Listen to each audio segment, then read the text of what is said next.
All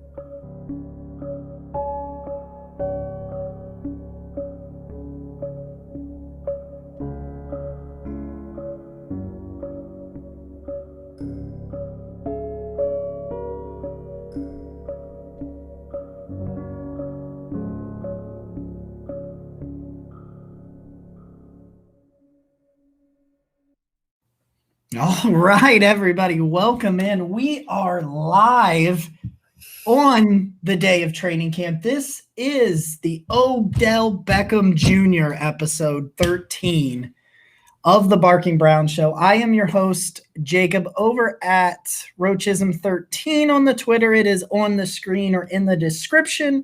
I am joined, as always, by my wonderful co-host, the man to my left, your right, the man that never misses, Nick Carnes at Carnesies817 on Twitter. Nick, how we doing tonight? You know what? I didn't even think about it, but it is the Odell Beckham episode. And I just thought about that today. Oh, love it. Love it. Oh, no pup list.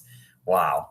No, that I'm not going to lie. Like, we're just going to jump right into things, guys. But I got a little bit of feedback that I thought was just hilarious because I didn't use proper grammar on the internet today, but I got so excited because I saw them in quick succession. The Odell Beckham not going to be on the pup list. It followed quickly by, I think 3 tweets away, I saw Nick Padone talking about Grant Delpit not being on the pup list. Like for me, they came boom and boom. Like it was like no pup list. And I was like, dude, let's go. And so I tweeted out and I said, I quote tweeted the Delpit thing. And I said, let's fucking ride, Browns fans. But I didn't put a comma after ride. So it looked as though I said, let's fucking ride, Browns fans. And of course, right over my head, didn't even think about it. I tweeted it. I was on my lunch break. I tweeted it. I put my phone down. I went back to work, and then I see all these tweets, and they're kind of not making fun of me, but haha, good one, something like that. And I'm like, what are you talking? Oh, I quickly realized what it. But guys, that is just, and you pointed this out. Saquon Barkley, Saquon Barkley's uncertain about whether he will be on the pup list or he is on the pup list. He is. I looked it up. Okay. Yeah, I can't remember who tweeted it, but I believe I don't want to be incorrect, but I looked this up earlier, and I want to say, because I have it here. Let's see. Sorry, I know this is. But it's fascinating. While you find that, the point is, every single thing you hear about Odell Beckham and the work ethic and the time he's put on in his road to recovery is just, it's astonishing. Not that he's able to go, but it seems as though he is borderline full go. I know they're going to hold him back, which they should to an extent, but he's borderline full go, and he tore his ACL, a month after Saquon did? Yeah, so Saquon tears it in week 2, and Odell tears it in week 7. And I know not all injuries are created equal. I understand that they're different, but I think it's particularly telling. And yeah, 5 days ago, the Giants tweeted that Saquon Barkley is among players placed on the active/pup list. Okay. So I'm not sure exactly active/pup list. I don't understand. It's just it's because you're not putting them on. I think it has something to do with not putting them on IR quite yet. It's just the physically unable to perform list. Sure. But I don't really know the difference. I think it's just timing wise. It has to do with camp. Nick's weighing in. He wants everybody to know. I'm sorry, Mick is weighing in. I said Nick. Mick is weighing in that it is the OBJ Revenge Tour. That is right. And this is the OBJ Revenge Tour episode of the pod. I have my hat on because I almost had no Browns gear on.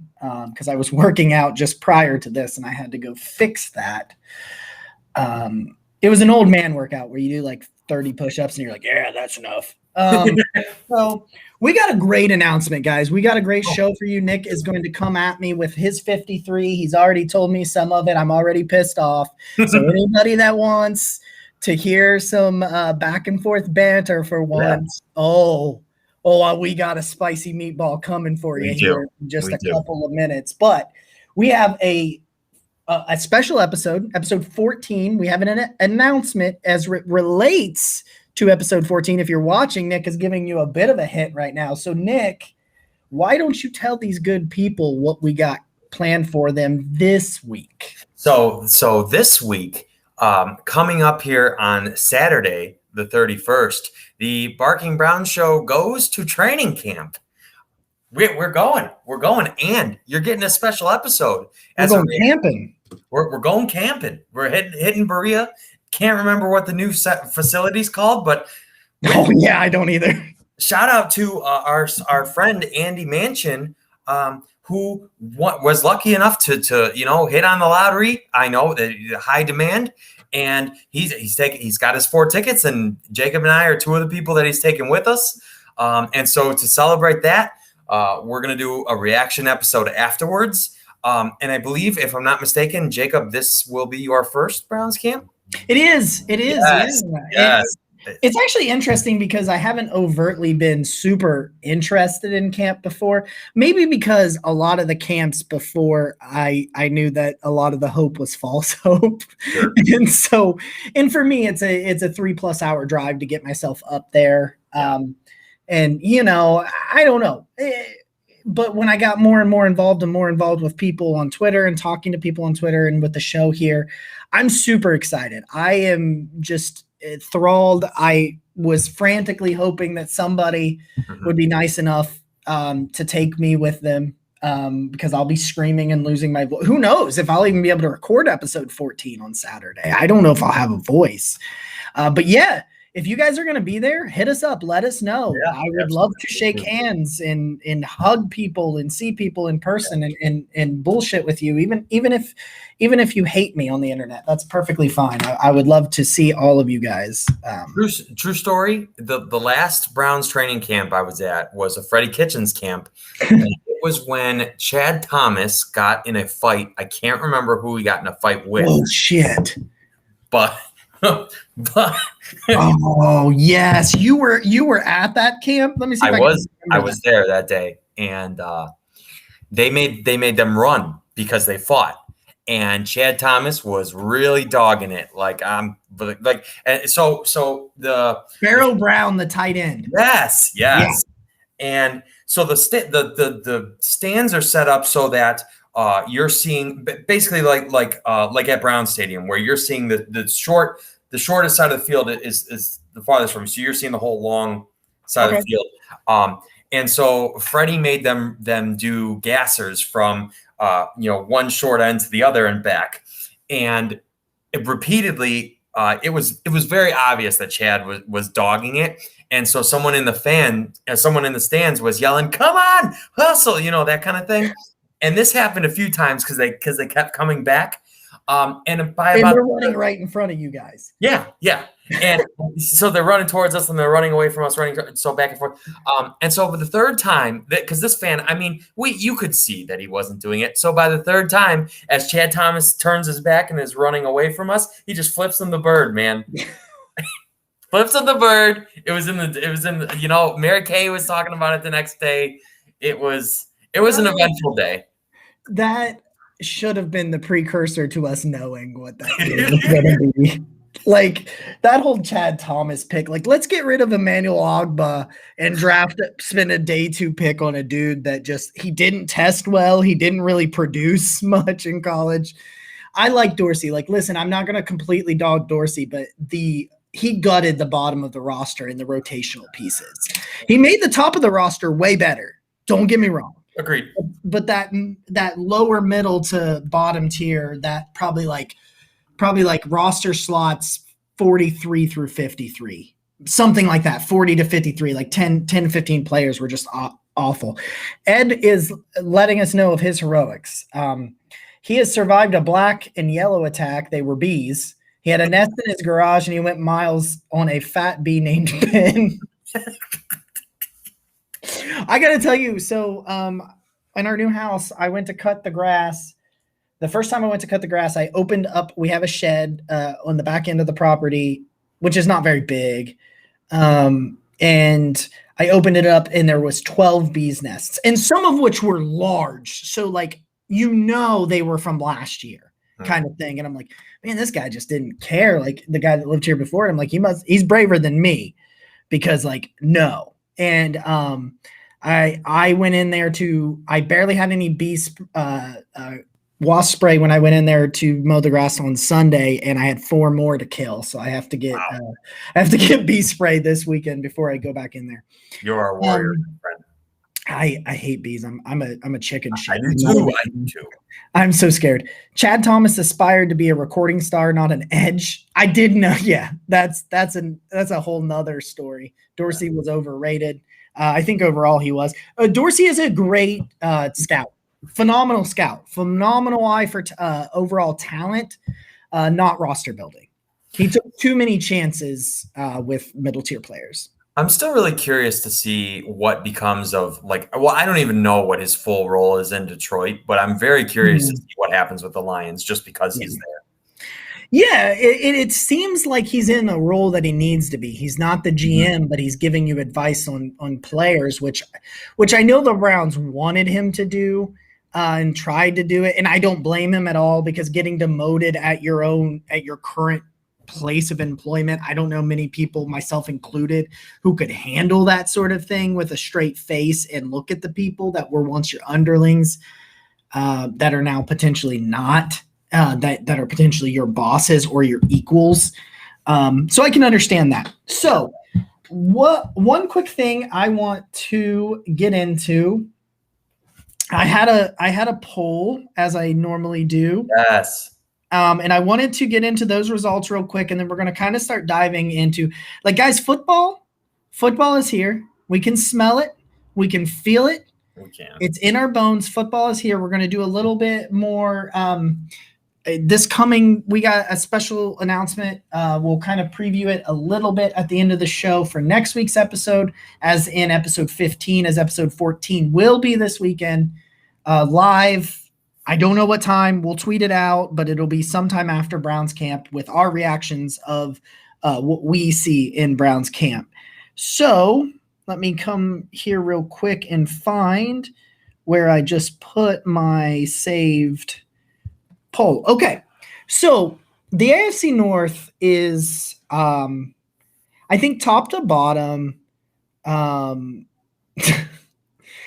you can't reveal our secrets in the chat. Yeah, I got a few more. I do got a few more. I'm sure you do. It's going to be fun. I'm not reading it right now. We're not getting me red hot and sweaty 12 minutes into the bullshit. Okay. So top to bottom, I think when you look at the skill positions, and that is wide receiver, tight end, and running back, for just this purpose of this conversation, I know you could debate like quarterbacks and some other things like that, and things like that. And I'm not going to get into that, but for the purpose of my poll, and I need to clarify something, I think the AFC North is kind of stacked at the skill position talent across the board. And I know we hate the Steelers, we hate the Ravens, but they have good players, and that's part of why we hate them. So I said, if you could steal one skill position player from a rival, who would it be? And I gave the options of Mark Andrews, Jamar Chase, Chase Claypool, and Joe Mixon.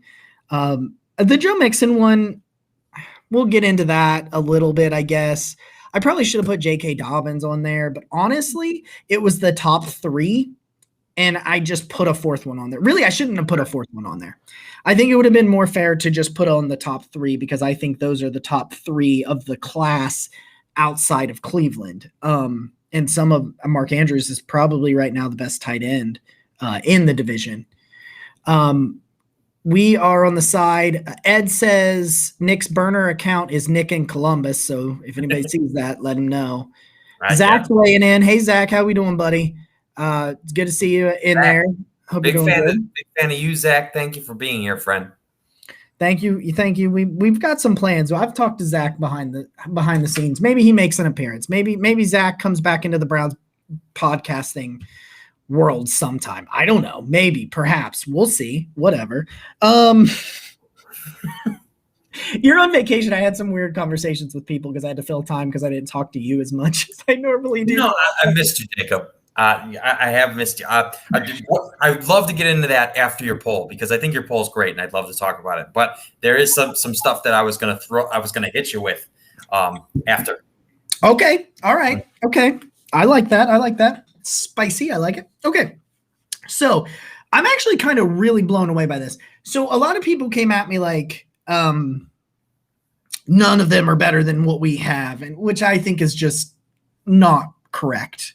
Because Mark Andrews is the best tight end right now. Does he have the most talent in the division? Maybe not. I still think that's David Njoku, but realization of talent and what in production and what you've done so far, I think Chief balls this year. I think he gets extended by the Browns. I'm on record as saying that. Here I am on record saying it again. But to act like you do not want Mark Andrews, Jamar Chase, or Chase Claypool, because Chase Claypool is I love him, but he's better than Hollywood. I mean, he is. He's a physical mismatch freak. So I get it. The homer in me is like, yeah, screw him. I'm just the Browns players. But I guess what I'm saying is, what if these three players are the best and you could just you could have them on the bench until somebody gets hurt and then you want to put them in? I guess that's what I was getting at. Sure. I was trying to a subjective approach, not a homer approach, which I know I'm a homer a lot, but I try to be very real. Otherwise, you can't trust my takes, right? Right. And I'm not saying that Claypool's a good locker room guy, because all of those knocks on him, especially after the playoff game, I think are legitimate. But is that part of something that he's allowed to do in Pittsburgh that Kevin Stefanski potentially puts a clamp on in Cleveland? I don't know. Mike Tomlin's a phenomenal coach. I'm not taking anything away from his culture, but I know there's a lot of fans that are unhappy with his locker room presence in the last 5 seasons or whatever you want to say. But I was blown away because we had a tie. Mark Andrews and Jamar Chase both received 42% of the vote. Wow. Exactly. Wow. 1,510 votes. We had 42% Mark Andrews, 42% Jamar Chase, 13% Chase Claypool, and 3% Joe Mixon. Anybody who is live in the comments, feel free to weigh into the poll if you're not on Twitter, or you did not weigh in if you are on Twitter and you just happen to not see it. My thing is about this. I keep coming back to, I'm like, this is the thing is, Jamar Chase is a freak. Like, let me preface that by saying he is a freak, but he's never played it down. Like, and then that's not to knock Jamar Chase. I think he's good. Jamar Chase opted out. Yes, he's going back to his Heisman winning quarterback this year. Like, and I cannot stress how I think crucial and how beneficial that will be for Jamar Chase to have already that cohesion with Joe in the fall. But I love Jamar Chase. My answer is Mark Andrews, and Claypool only getting 13%. I wonder if that's a little bit of Browns bias, which I am totally okay with. But I would have Chase behind Claypool. I would have Mark Andrews, Claypool, Jamar Chase if I was trying to rank these. So I'm really blown away that a guy that's never played a snap tied Mark Andrews. So Nick, overall on the reactions of that, what are your thoughts? That surprises me a lot. And no, I totally understand the Mark Andrews pick. You got Baker Mayfield through to him in college, right? You've got that whole connection that I think some people do forget about. Like Mark Andrews was Baker Mayfield's guy, right? Yeah. So I think that makes a ton of sense. But personally, obviously I'm a homer too, but I think Chase Claypool is a star in the making, and I voted for Chase Claypool. I want that guy. That guy is a monster and could take advantage of, because Ben largely down the stretch, his arm really fell off, and his average depth of target and just his deep passing overall. I was reading a bunch of stats about Ben. His line wasn't good. He didn't have the time, even if he had the arm. Yeah, true. So, but to me, I voted for Chase Claypool. I think he and Baker would be crazy good together. That's my take on it. I think, and you know what, you see some of it with Donovan Peoples-Jones, and I know we got just a really limited sample size, but DPJ is a little bigger, and that similar skill set. Yeah. And I think that would be I would love if I could pluck any one of those guys, because Jamar Chase, like you said, I mean, we're giving the majority to a guy who's never played the down in the NFL as compared to we've already seen Chase Claypool be great. That's my pick. I want Chase Claypool. Yeah, and I have no issue going between Claypool. I honestly, maybe Joe Mixon was the only wrong answer, but I'm not sure that there is a wrong answer on that situation. But I was, and I'm not in any way knocking anybody that chose Jamar Chase. I was just surprised. Yeah, that's why I love to do these. I love to get in this situation. 1,510 football fans weighed in, and that's what happened. 1,510 football fans weighed in on this, and I was just kind of surprised that truly surprised me. Dan saying that Claypool's too big headed. I like I said, I can understand that aspect of it, but and Ed says Claypool high points the ball like Megatron did. He is a nasty and a problem. I mean, they call him Mapletron for a reason. And do you know that, right? Like that's because he's Canadian. I think that's hilarious. And the point is that I'm not going to say like, oh, dude, this dude is Calvin Johnson, because that would just be ludicrous for a rookie to say that he's Calvin Johnson, but he reminds you of Calvin Johnson. He's too big to be that fast, and he's too fast to be that big. I mean, it goes back and forth, and I just think that if I was strictly looking at a player standpoint when I did it, so I understand the people that took it a little bit in a different way. Sure, but that's my thoughts on the poll. But so you're ready and rearing to go here. You got something you want to fire. Well, so it's not too big. So for those who don't know, I'm on vacation. One of my good friends just got married in Columbus over the weekend. And so we decided, my girlfriend and I decided to make a little vacation out of it. And so since I've been here, I have been counting every football fan of the AFC North that I could find. And just to have, and shout out to Ed, because he's also from Columbus. And also, but he's from Columbus, and so he's in Columbus. He's in Columbus because he will come at you. He is from Cleveland. Ed's going to be so upset. I'm sorry. He is upset right now. He is mad.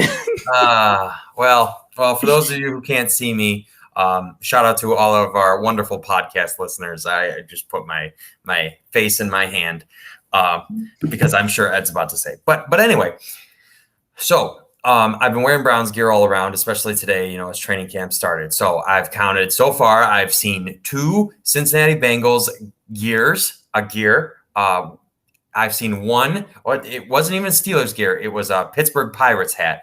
And I have seen four between like a car license plate and shirts of Browns gear. And today, as I was walking around, I talked to 2 Browns season ticket holders down here that are very excited. That they were just telling me that I guess the other hot item besides why can't I talk? The other hot item besides training camp is the scrimmage.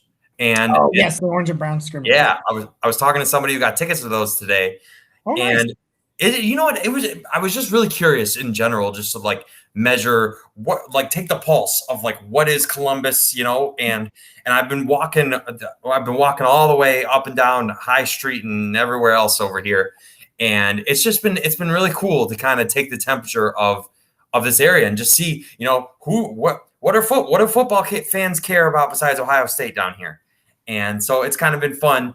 That's been a little experiment. For me. And you know what? So Jacob, so that got me to thinking, right? Because for those of you who don't know, Jacob's from the Athens area. And I was just wondering, like, when you go around, what, like, is it Browns fans down there? Is it Steelers fans? Like what's it like there? It's pretty wild, man. So it depends. Half of it depends a little bit on the time of the year, because it's a college town. So we have an influx of people from all over the state and all over the country, and really even all over the world that come around to go to school at OU. But in general, it's pretty even. I find majority to be Browns and Bengals fans. Okay. There are Steelers fans around, but there is a couple of Bengals bars that I know of, and there is a Browns backer bar as well that I've spoken recently with that guy, and maybe there's something going on there in that Browns backer bar potentially here in Athens, and yeah, it's pretty evenly split actually. There is quite a bit, and I say that not like they're scarce, like there's plenty of both. I walk around and you'll get people. We have a lot of people from Cleveland come to school down here, actually. Okay. So you've got quite a few Browns fans that are like Cleveland natives that go to OU and live in Athens while they're students and go back home. And there are Steelers fans, but I would say they are the minority around here, which is the way it should be. So yeah, no, that's actually a great question. But the more I think about it, the more I realize that it is clearly a town that has a lot of sports fans. They're not all universal by any stretch. And a lot of them hate Ohio State because of the OU Ohio State thing. It's weird and it's kind of weird and stuff like that. But yeah, it's really nice because you can always find someone to argue with or have a beer with pretty quickly football season when you're walking around the streets down here. Speaking of arguing, I feel like here we are. You did your 53, and I respect your 53. Not enough, apparently. Perhaps not enough. We have a couple differences of opinion, and I'm you know what? I've got a couple surprises for you. Maybe you already know one of them. And so get my 53 man. Let me get my 53 man out. So I can... Okay. All right. So I'm gonna dig right into it because I know we've got a lot of reaction talk. And I you know what? For the sake of discussion, I mirrored the way you did positions so that I figured you would have yours and we could just go right down through. Okay. So with quarterback, I got Mayfield and Keenum. So I think that's pretty standard. Running back, I've got Chubb and Hunt, and then I do have Felton. Love Dearness Johnson, but I just think Demetric Felton matches the type of versatility that they continually preach. So I think that makes a lot of sense to me. I'll cheat a little bit. No, you're fine. You're fine. I'll cheat a little bit and tell you that I am working my ass off to find a way to keep all four. Ooh, okay. I'm not sure where I've come to, but I love where you're at. But man, I would love to find it. I'm sorry. Go ahead. No, absolutely. So this is the one that Jacob knows about. But at wide receiver, I've got Odell, Jarvis, Donovan Peoples-Jones, Rashard Higgins, and Anthony Schwartz. And you notice there's a missing receiver there that Jacob had on the roster that I do not. Love Mr. First Down, Kadero Hodge, love him. But it just as I was going through, I just found that I needed the space elsewhere because there's a lot of question marks, and I think by and large the wide receiver room is probably the strongest position group that the Browns have.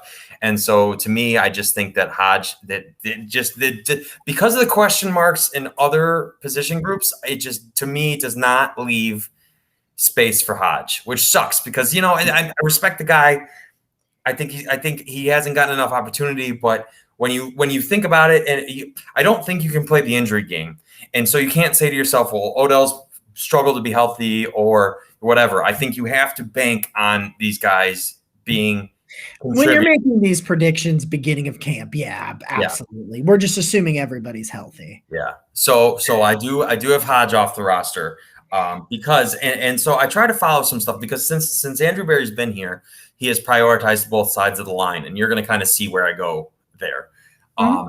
And I looked at you came up with some really you didn't come up with them, but you put out some really good numbers about the use of Janovich as the year went on. Mm-hmm. And then he only played in 16% of the snaps overall. Yeah, and so I think I find myself agreeing with you that that fullback is going to kind of fall to the wayside, and they're going to use more of the tight ends to do that. Or I'm not really sure. I mean, Kareem Hunt's a great blocker. I mean, they could do it that way. So I do also have Andy Janovich not making it. Tight end. So then tight end, we've got Njoku, Hooper, Harrison Bryant, and Carlson. I think that makes a lot of sense, having 4 of them. And then offensive line is where we get a little crazy here. So obviously we've got Conklin, Wills, Petonio, Treader, and Teller. I do think that they keep Chris Hubbard. I just think that he played so well for them in spots. I understand the value part, but I just think that he's already showed us.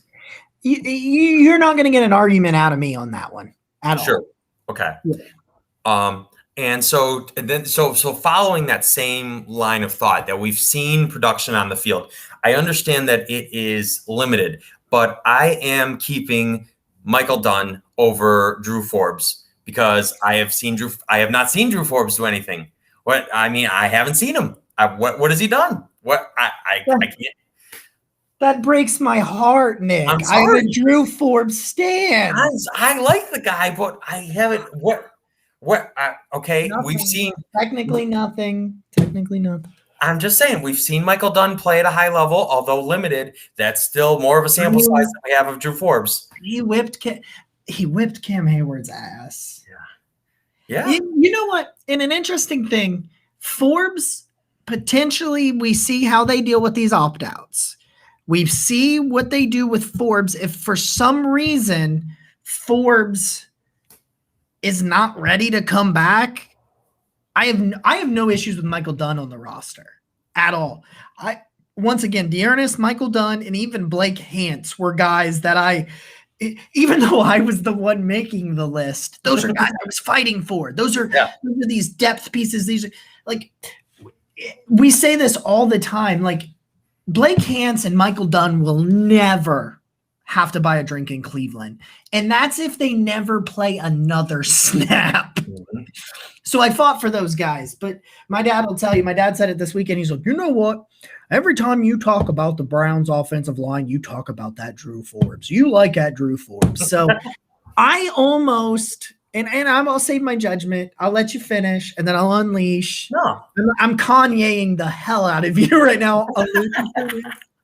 I'm sorry. Go on. I'm sorry. No. Okay. So then we've got Hudson, right? Because we just drafted him, and we're looking for the future. And then if you – so I did a little digging, and if you look at the Browns depth chart, underneath Nick Harris at center is some guy named Blake Hance. So we wave goodbye to Nick Harris. We say hello to Blake Hance. We do. You know what? So and granted, I know Nick Harris. I don't hate that at all. You know what? I'm just saying. You know what? No disrespect to Nick Harris. No disrespect. But if Blake Hance is versatile enough to play both center and guard, I think that makes him more valuable than someone who is purely a scheme fit as a backup center. Yeah. So to me, I'm keeping Michael Dunn. I'm keeping Blake Hance. I'm sorry, Drew Forbes. I don't know what you got. And Nick Harris, that sucks. Sorry, Drew. I love you.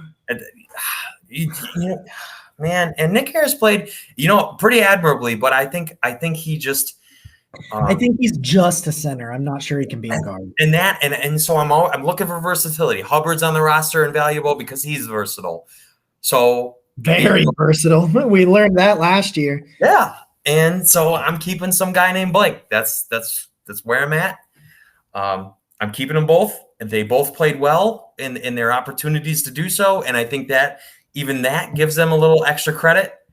And that's where I'm at on those two guys, and Andrew Berry did obviously he liked what he saw from both of them because they're both still here when they could very well have not have been. Yeah. So that's where I close out on the offense. Okay. If you want to talk about that a little bit, or if I should go through the defense, that I can do that too.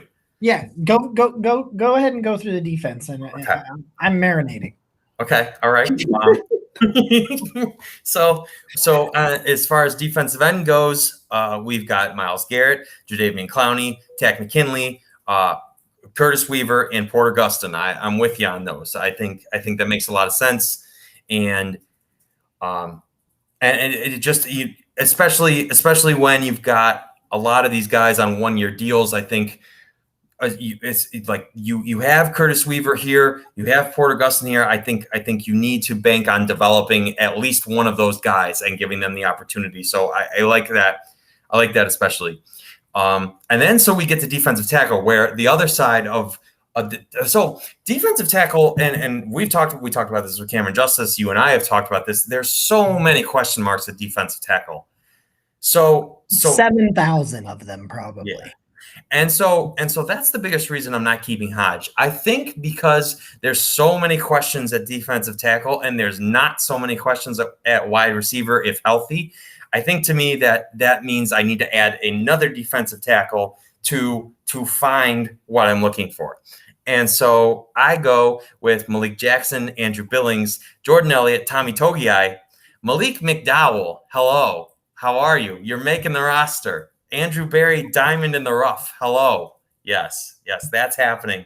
And Damian Square, because I think what Cameron Justice said to us about having that veteran presence, I think I liked it. I wanted this to be Marvin Wilson. I really wanted this to be Marvin Wilson, but I can't see adding another pup in there. I think you need somebody who's been there before, along with Malik Jackson, because we're not, Andrew Billings sat out a year. So I think I'm keeping Damian Square. I'm thinking he's going to make it.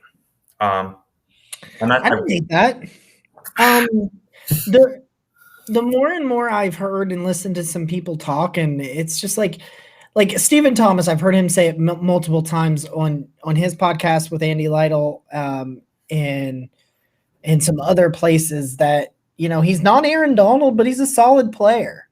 And if you're going the route of like you said, that Cameron talked about last week, and if you haven't had the opportunity to listen to us preview training camp with Cameron Justice last week on episode 12, you absolutely need to go back and watch that. It was phenomenal. Yes, you definitely should. Phenomenal information. But, I said in a poll a few weeks ago that I was worried the most about D tackle, because outside of Jackson, you didn't really have, Billings has some experience, but he's coming back from an opt-out.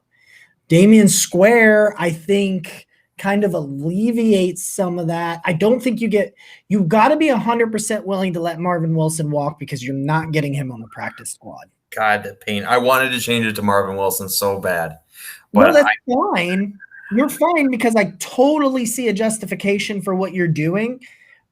But I just wonder, you got to find a way to figure out who's the most practice squad-able person. That's a weird way to say it. Because I don't think Marvin Wilson, I think Malik McDowell is the only one that could make the practice squad of those guys. Maybe Damian Square, but once again, he's a veteran. Yeah, he's a veteran. So I just think I like it. Malik McDowell is such a freak. You got to find a way. If that guy has anything that he had coming out of school, you don't take the risk of bringing Malik McDowell in. I mean, it's not really a risk, but you don't spend the time bringing Malik McDowell into camp if you don't think that a freak like that can make it. So I'm just saying, that dude being gianter and bigger, and I think he can do it. Guys, I see all your comments on Nick's 53 and my thoughts. We will, as soon as Nick is done with the 53, we will go back through them. So yes, we will address them all here in a second. I'm not even supposed to be talking, but I keep doing it. No, I like the reaction. I like it. So then linebacker, I have a lot of issues at linebacker. I'm not positive that I feel great. Okay, so I've got Anthony Walker. I already hate my linebacker list. I've got Anthony Walker and Malcolm Smith. I feel like those two make a lot of sense. I mean, we re-signed Malcolm Smith. We brought in Anthony Walker. So then I've got JOK and Jacob Phillips, because I think both of those guys, obviously we drafted both of them highly. So then I've got Tony Fields because I think Tony Fields is gives you a similar thing to what Jeremiah Owusu-Koramoah brings. And I'm not positive about this. I've been off Twitter for a little bit, but I don't know what the comeback path is for JOK because I don't think we officially know if he was vaccinated or not. Because if he wasn't vaccinated, we do not know if he was A, vaccinated, or B, tested positive. So we don't even know for sure. He was placed on the COVID list, but last I checked, and I checked in with our friend Andy not too long before the show, that we did not have any news on either one of those. So I don't think we know currently as of 8:43 on Tuesday night. Understood. But because if he was not vaccinated, he has to wait 10 days to come back. From the end of symptoms, yeah. Yes. And so he said he doesn't have. Okay. Well, that's good. But I think no matter what happens, because if you are vaccinated, 2 negative tests 24 hours apart brings you back. But if you're not vaccinated, you're 10 days out. So that could really potentially hurt him. Yeah, I hope that's not true. I hope I'm looking back on this and like this was a total waste of time to even talk about. But Tony Fields to me brings a lot of the similar things. So I have him making the team. And then with the last linebacker spot I'm allotting, I do have Taki sticking around just because for my justification there is that I think you need another guy that is going to be able to stick their head in there and help stop the run. And I think Taki brings some of that. Because with this list, I don't think Malcolm Smith's going to give you that. I'm not sure about JOK or Tony Fields really against the run. So I think Taki kind of makes sense in that role. Yeah. And I think cornerback and safety, I agree with you. I have Denzel Ward, Greg Newsome, Greedy Williams, Troy Hill, AJ Green. I do. I'm an AJ Green believer. And then Stewart. And then with safety, we've got John Johnson, Grant Delpit, Harrison, and I do also agree that I think Richard LeCounte. I haven't seen a lot from Sheldrick Redwine that makes me think that's can figure it out. Yeah, and then specialist is Parkey, Gillian, and Hewlett. So that's the 53 according to me. I've got a lot of thoughts. I love it. Let us catch up on the listeners' thoughts. I got to scroll all the way back through here because I know we got quite a few of them. Let's see. MC weighs in, says that I'm upset. I am. That was about the Hodge take. Don't worry, we'll get there in a second.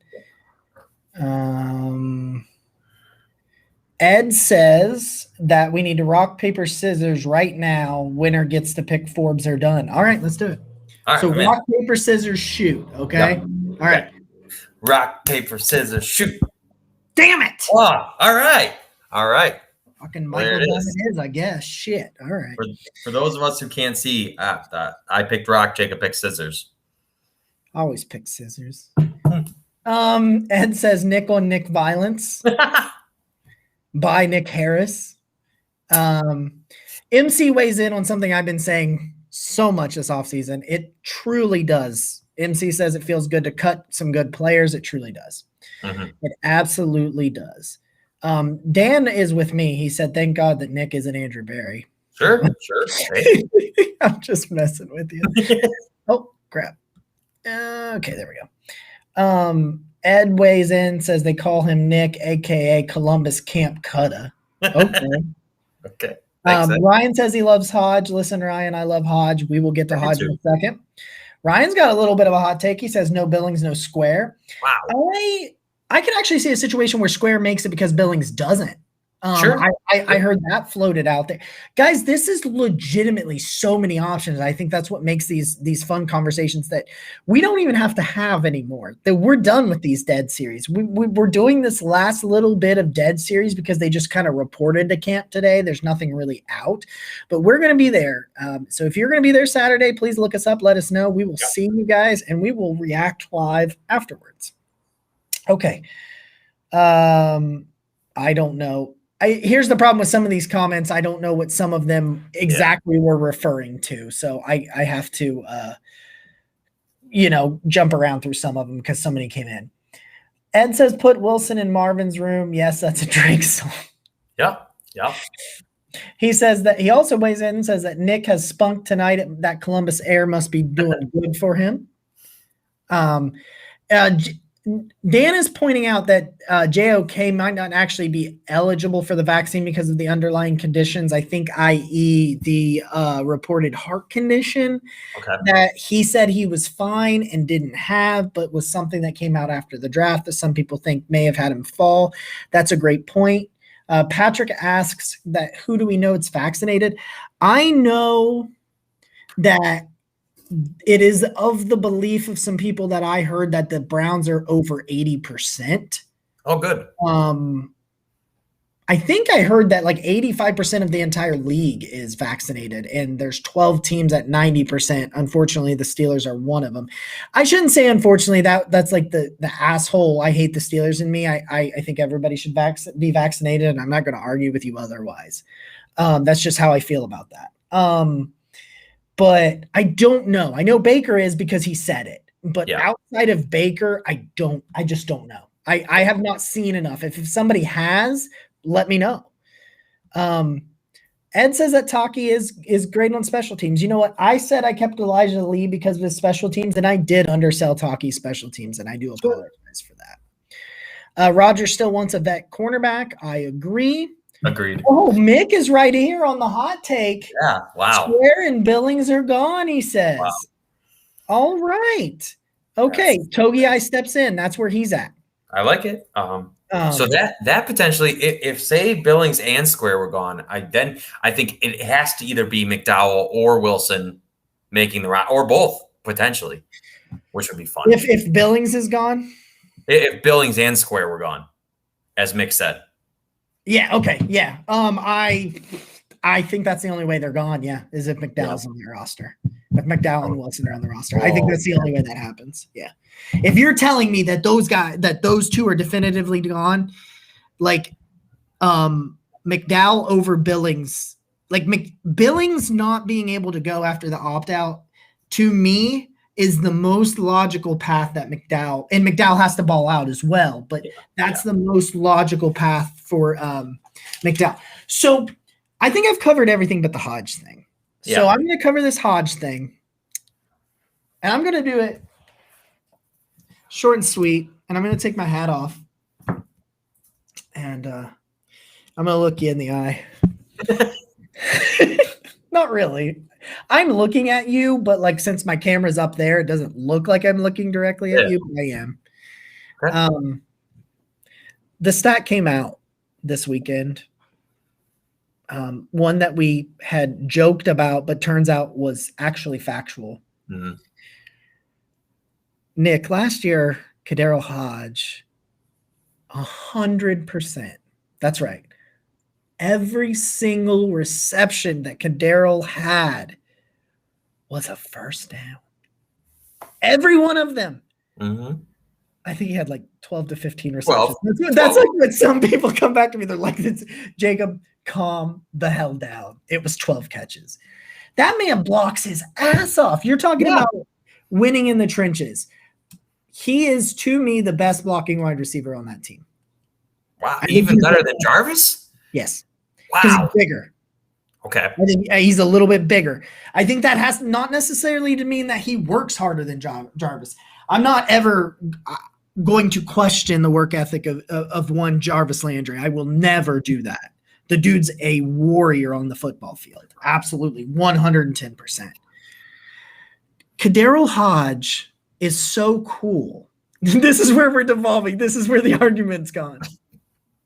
That he gets first downs and plays a guitar. How, Nick?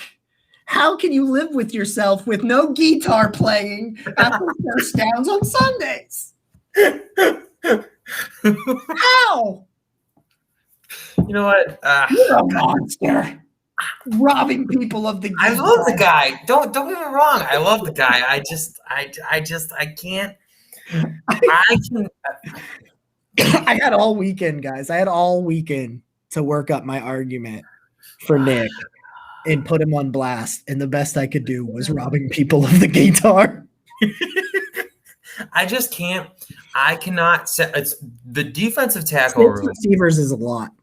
It's a lot. And you know what? Here's another thing. I know that Cameron wasn't huge on Anthony Schwartz playing this year, and I understand that.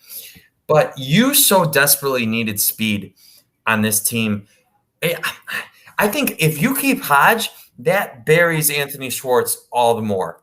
And we need, so we obviously Odell is full go. But aside from Odell, who really brings speed like Anthony Schwartz does? And I just think you need to give your new Olympic sprinter athlete an opportunity to play, and one less receiver gives him that opportunity. Well, one thing I will point out that Kadarius Hodge's 40 time is faster than Odell Beckham's. Like, I will point that out. He is a 4.39 guy. Is it? Well, see, look at you just dropping the knowledge on me. All right, ignorant over here. Like by 0.05, like OBJ runs like a 4.4 in a 4.44 and Kadarius runs a 4.39. Okay. But all right. The argument against Kadarius Hodge is, what's the best ability, man? Availability. It's availability, yeah. And although I will as say, much as I hate it, I get it. I get I don't think it happens. Hey, you know what? You want to wager? Let's wager. What are we wagering? We wager. Okay, this is what's going to happen. All right. The loser. So as in, if Kadarius is on the roster, I win. Okay. If Kadarius doesn't make the roster, you win. Okay. The loser has to give a 30-second monologue about how great this Pittsburgh Steelers franchise is on the show. Oh my God. Oh God, that's gonna hurt. I cut it down to 30 seconds because I realized that there's a possibility that I have to do it. All right. Okay. All right. I mean, that's gonna be pain. But I you know what? I like it. Let's do it. Let's do it. Agreed to. Okay. Yeah. Wow. I'll catch up on the comments real quick, man. In the past, the whole show would have been about the quarterback. Thank you, Baker. Now we get Hodge talk. Yeah. Yep. Absolutely. Rogers, Team Hodge. I knew this. Ed says Hodge is like Hines Ward. He blocks the whole play, especially downfield. He really does. You know what Hodge does remind you of? He's a guy that knows that he's a fringe roster player. So he does everything 100%. Yeah. Everything. You'll never doubt. And I'm not saying you do, but you'll never doubt Kadarius Hodge's effort. I think his motor. He posted a picture today in his game day brown jersey, and a friend of mine was like, he's already made the roster. And I was just like, damn it. Well, I mean, but I don't. But, oh, God. It's okay. It's fine. I want the guy to make the roster. To be fair, I'm waving my hands. I don't.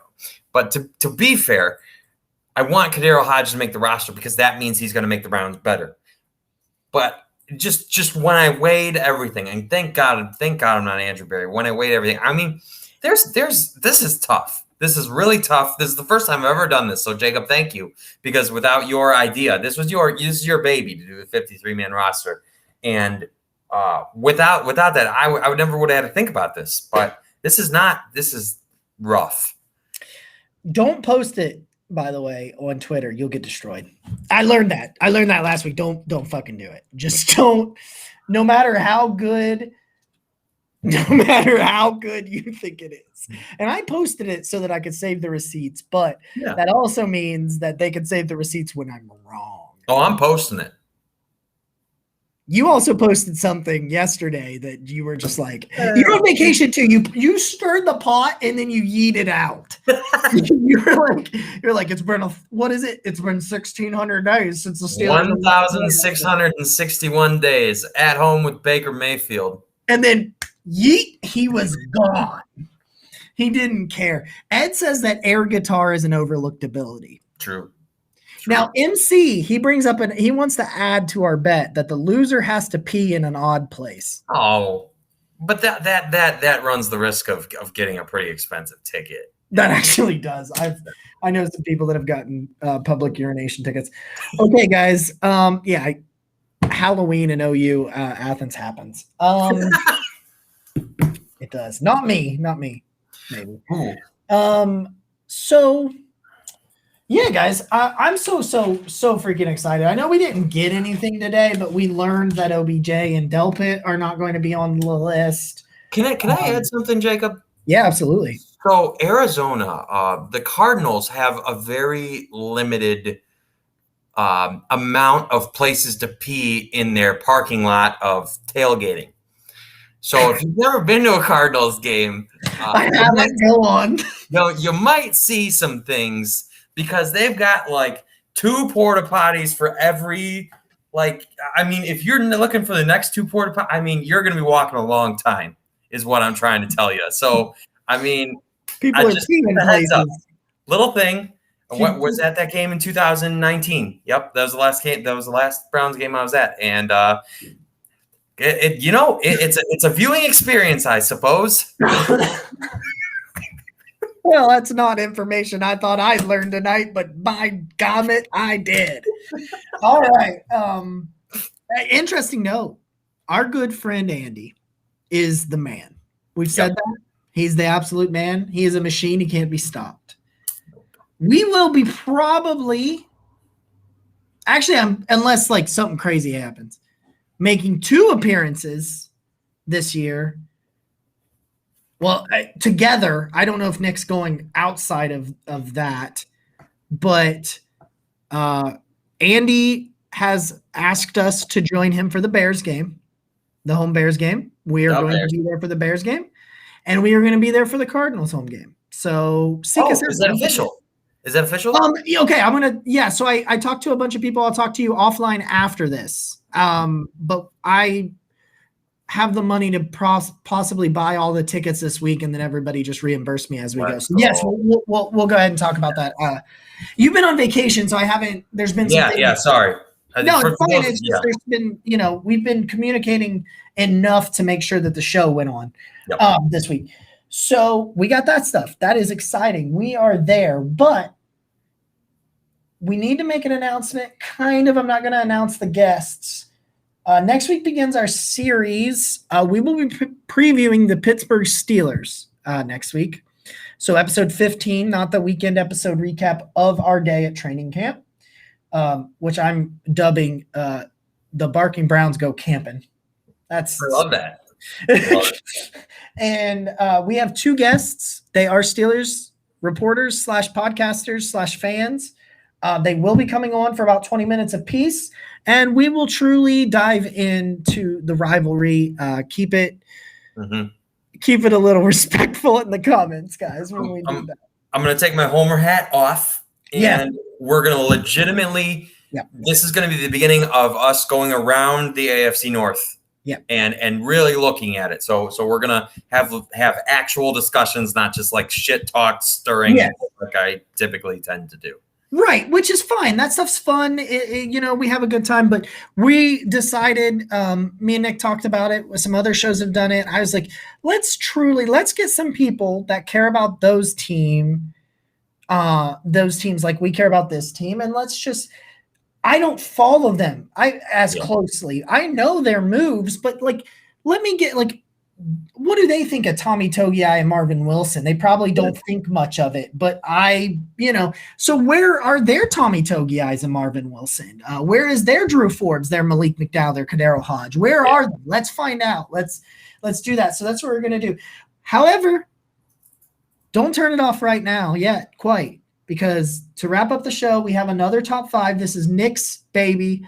I love this top 5. I've got a ridiculous one. So, Nick, this is your top 5. You lead the way. Let's get this thing going. Announce the top 5.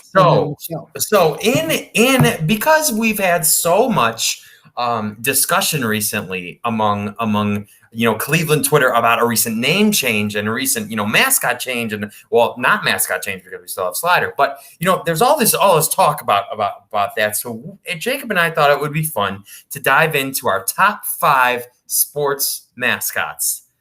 So it could be from anything, any sports mascot, whatever you want. Some weird ones, guys.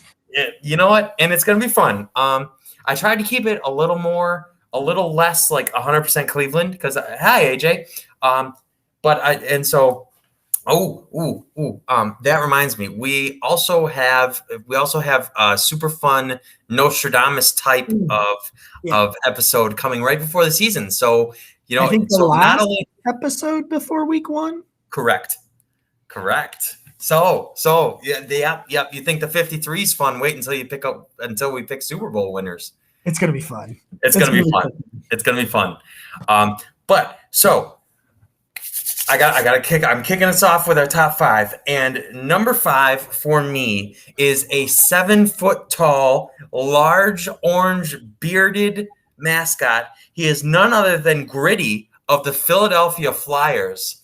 And if you haven't seen him, this man's got googly eyes. He is legitimately 7 feet tall. So whoever they find hire for that, I mean, that is a special skill right there. And he is just orange and biased, little biased, sure, fine. But he is just orange all over. And you guys know how I am about the orange. So Gritty, 7 foot of orange, sign me up. Love it. That's it. That's all it took. Yep. 7 foot of orange. That's all it's good. I went wild here, and I went with the Phillies AAA affiliate. Philadelphia. Phillies. Yeah. All right. I went with the Phillies AAA affiliate. They are the Lehigh Valley Iron Pigs. Yeah. The Iron Go Pigs. check that out. All of the ones, like there's 2 of them here that you've probably heard of. The other 3 that I've done, you probably haven't. Seriously, Google the shit out of these things. Wow. The Iron Pigs. Yeah. All right. So probably a little less known, but the Virginia Tech teams used to be called the Gobblers. I didn't know that. In reference to turkeys. So because I always wanted to know what a Hokie was, and apparently a Hokie's just a loyal Virginia Tech fan. So yeah. But the Gobblers led the way to the Hokie bird being born. And if you've never seen the Hokie bird, you would love to see that. Google that shit. It is really, you know what? I have it right here. It is, where are you? Come on, Hokie bird.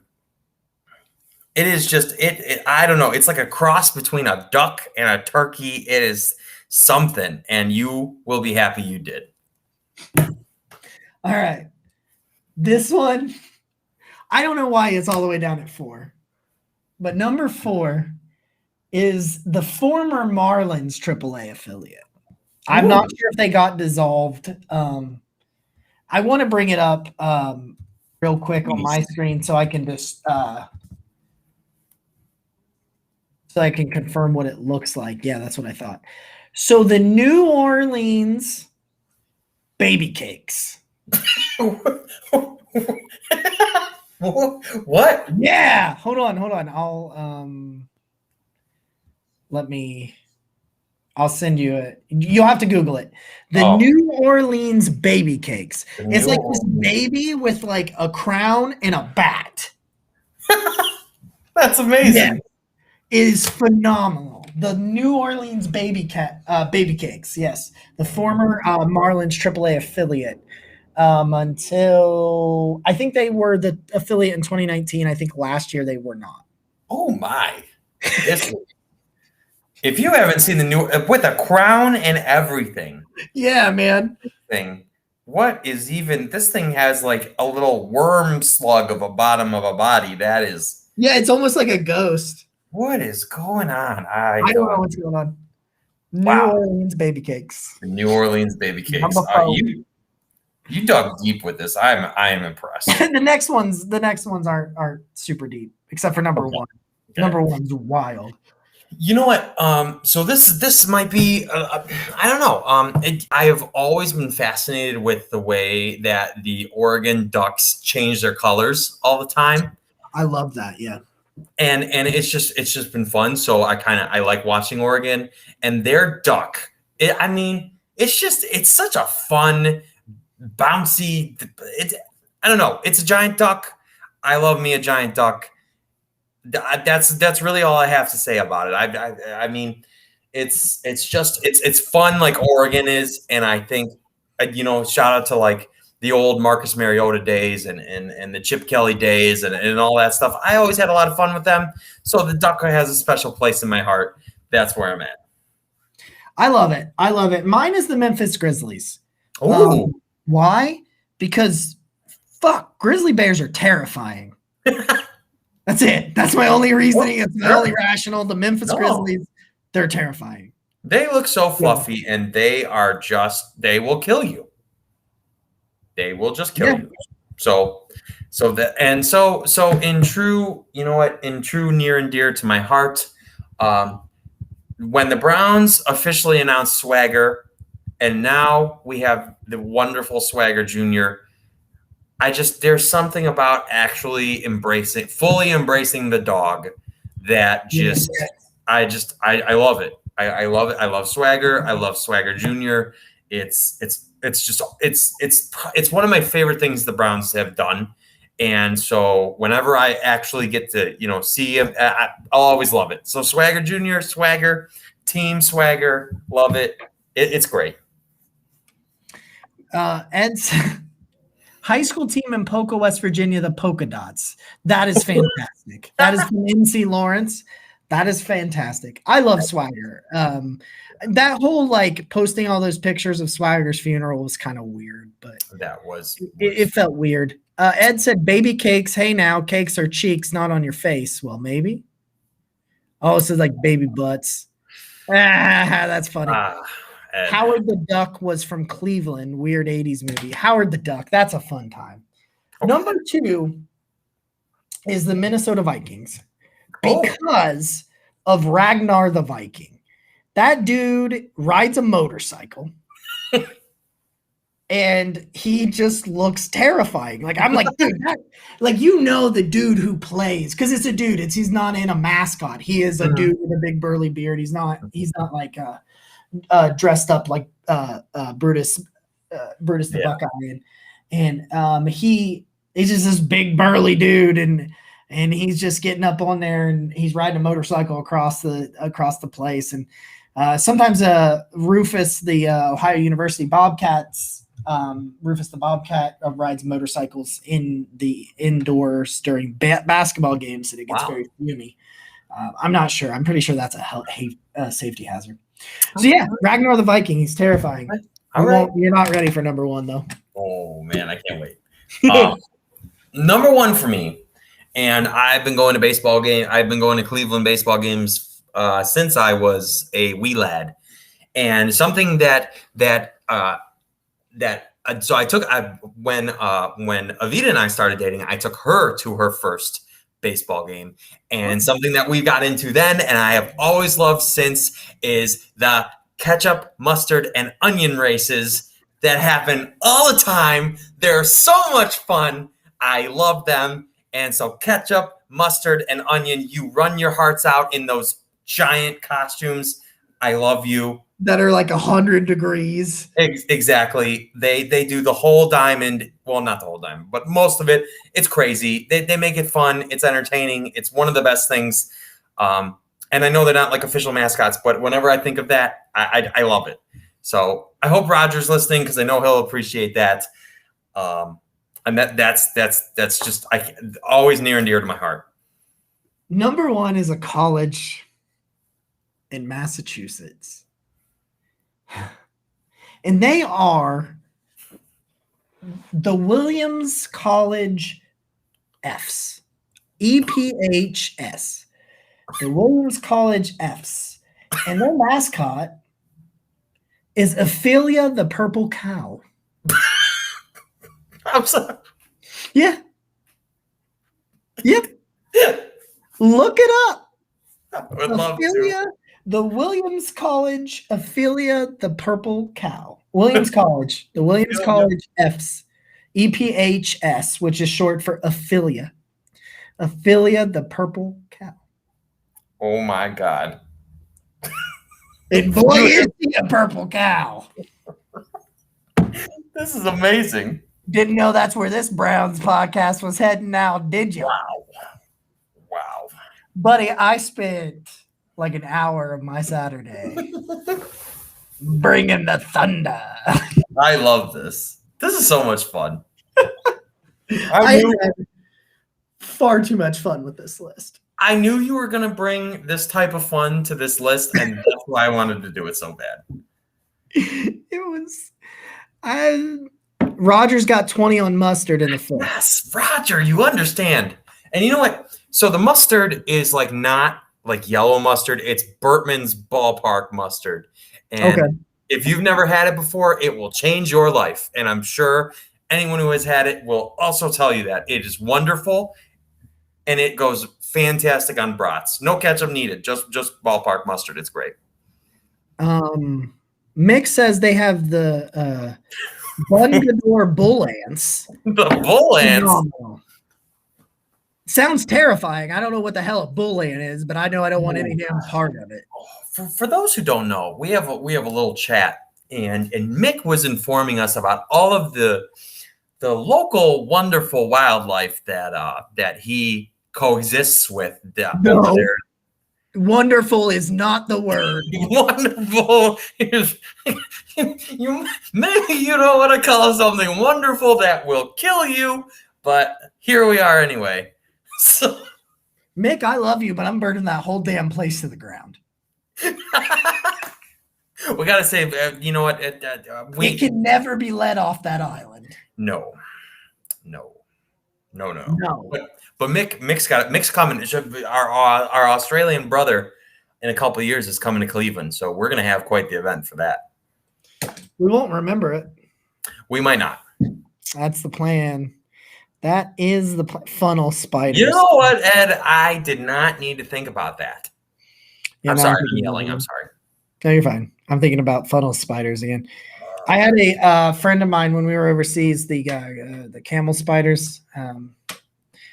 They like, what is it, carbon dioxide, what you breathe out when you exhale. Yeah. And a friend of mine was taking a break, and she was taking a nap because you had two people on site, one that was on duty and one that was there for assistance. And, you know, we were working these 12-hour shifts, and sometimes you'd take a little bit of nap, but it was 100% safe and okay. And she's laid down, she's taking her nap, and she was kicked back with her arms crossed, and she's just laying down on this couch, and she's sleeping.